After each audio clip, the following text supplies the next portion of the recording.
Hi, you guys. Welcome to Audrey's reading area. Today is, what's today, you guys?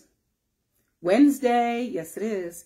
Today is Multicultural Awareness Wednesday. Oh, yeah. Yes, it is. Welcome, welcome, welcome. Thanks for being here. I will ask you first to smash that like button and that share button. And when I'm done here, go on over to YouTube and smash that subscribe button for me. Smash it. You can even punch out that notification bell so you can be notified every time I upload a new video here on Audrey's reading area. So on this Multicultural Awareness Wednesday, I have a fun and exciting book. Yes, it's called The Polar Bear Sun. The Polar Bear Sun, an Inuit Tale. It's retold and illustrated by Lydia Dabcovich, or Dabcovich. It's a really fun and exciting book. Retold and illustrated by Lydia Dabcovich. Here's the first picture. Yeah. The Polar Bear Sun. Way up north, all alone in a little hut at the edge of an Inuit village, there lived an old woman. She had no family, no strong sons to hunt for her. The old woman tried to fend for herself by fishing and gathering seeds and berries.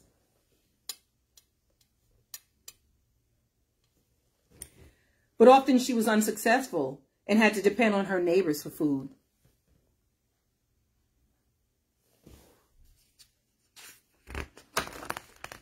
One day, out on the ice, the old woman found a little white polar bear cub. His mother must have been killed, the old woman thought.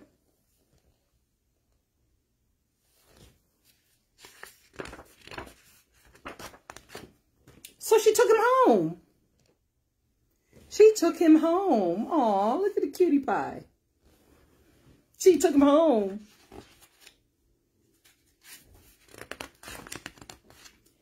Back in her hut, the old woman fed the cub, sharing with him the little food that she had. I will call you Kunik Jog, she said. Kunik Jog, my son. So she's now considering the polar bear her son. She has to take care of him. So she's considering Kunik Jog her son.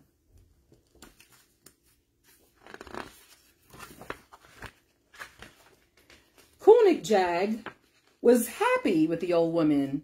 He was friendly. He was a friendly, round, and fluffy little bear. And the children of the village loved to play with him, tumbling about and sliding on the snow.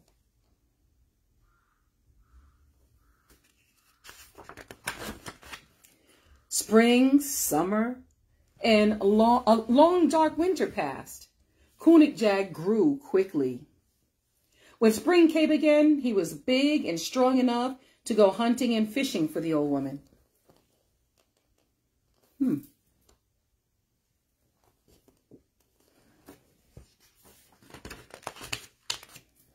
Soon the old woman had plenty of meat and fish to eat, furs to keep her warm, and blubber for cooking.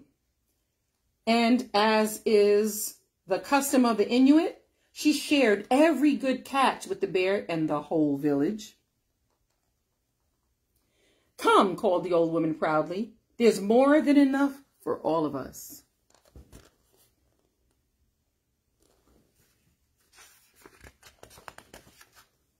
The villagers took the food, but in time, the hunters grew angry because Kunik Jag was much better at hunting than they were. And I guess they're probably making less money since he's getting everybody the food and they're just giving it to him, right? And they were jealous that the old woman had found such a good provider. They decided to kill Kunik Jag. But the children overheard the hunter's plan and ran to warn the old woman. Oh no, oh no. The old woman went from house to house, pleading with the villagers to spare her clever young bear. "Kunigdag is my son," she said. "Do not take him away from me. This bear is getting too big and too strong. He is dangerous," they said. "We will kill him tomorrow.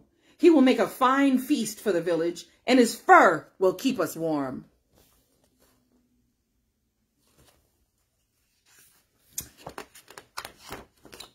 The old woman rushed back home. She told Kunigdag that he had to leave at once. "Go," she said. "Go quickly and do not come back." Crying bitterly, she begged him not to forget her. I don't even think she had to beg him not to. I don't think he was going to forget her anyway. So Kunigdag left. Sadly, the old woman and the children watched him disappear into the distance.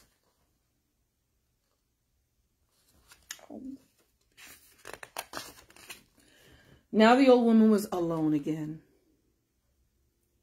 From time to time, when she felt very lonely and hungry, she left her hut early in the morning and went very far out on the ice.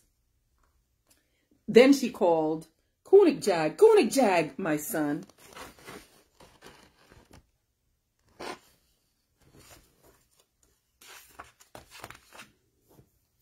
She did not have to wait long before a big polar bear came running to meet her.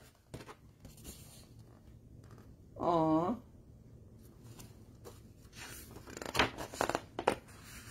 It was Kunigdag, big and strong and sleek and glossy. Aww. Didn't forget her, huh?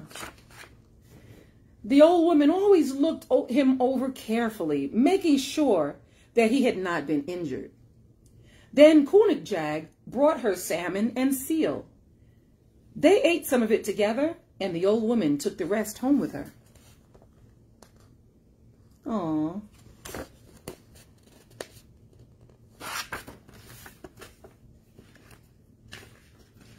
This went on for many years.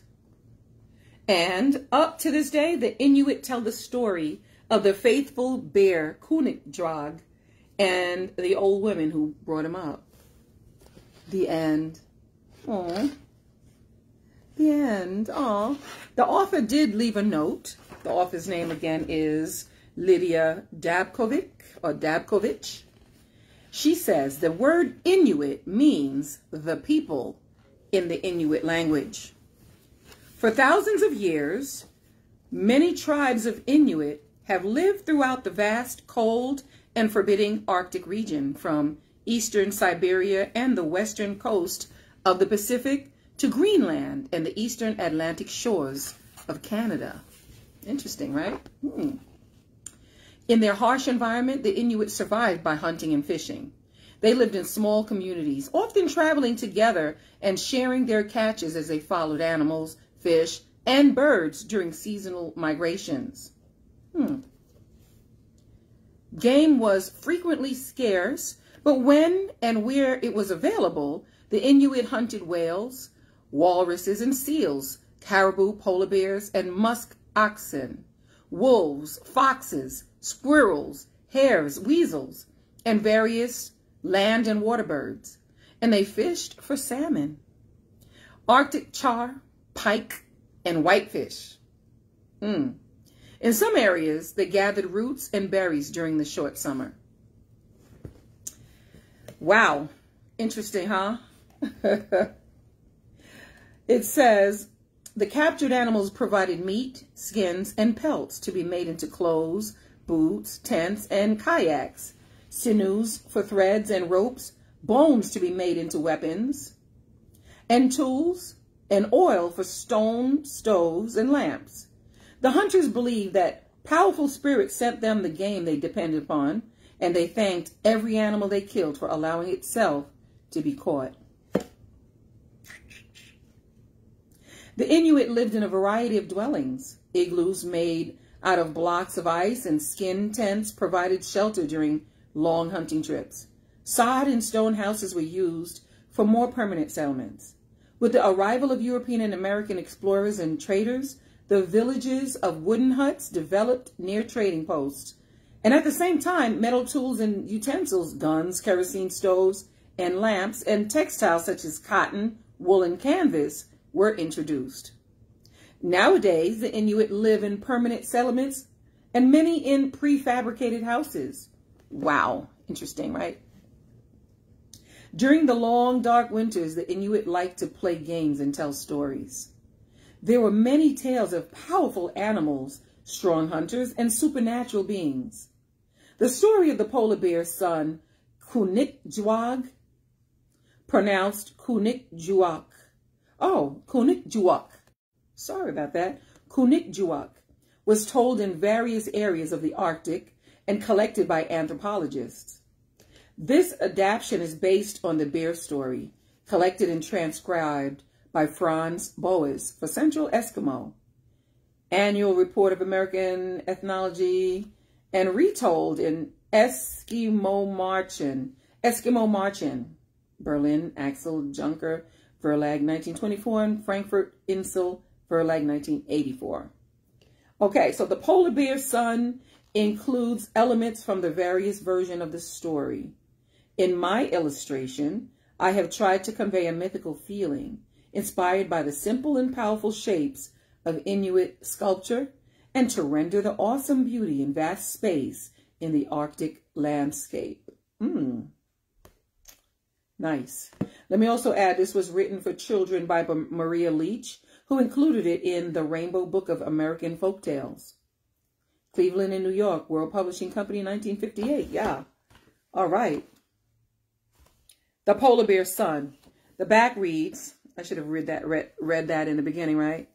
A notable children's book in the field of social studies. Look at that. You learned some social studies today. It says a whimsical tale in which an old Eskimo Inuit woman adopts an orphan polar bear cub that provides food for her as it grows up. The story gives a picture of motherly love toward an adopted child, one the woman will always love. Illustrated in muted pastel colors, the pictures capture this stark yet beautiful winter world. A heartwarming selection. Yeah. Yes. The polar bear's son. She adopted him as her son. Wow. Well, thank you guys so much for being here. Thanks, Mom. Her name is Bev. Thanks, Mom, for always being here, loving and supporting me. I appreciate you, and I love you. Thank you, thank you, thank you. Thank you to everybody else who's watching.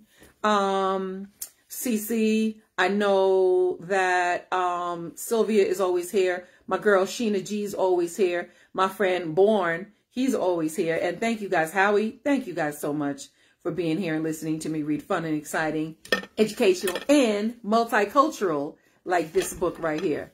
I appreciate it. Don't forget now, when I end this video, go on over to YouTube and smash, I said smash that subscribe button for me. Go ahead. Do it. It's not that hard. You can do it. You can do it. You can do it. Go ahead and do it. All right. Thank you again. And I'll see you again tomorrow. Tomorrow, live at 5. That's L-I-V-E. I said L-I-V-E. Live at 5 tomorrow. See you then. Tomorrow, tomorrow. I'll see ya tomorrow. It's only a day away. See you soon.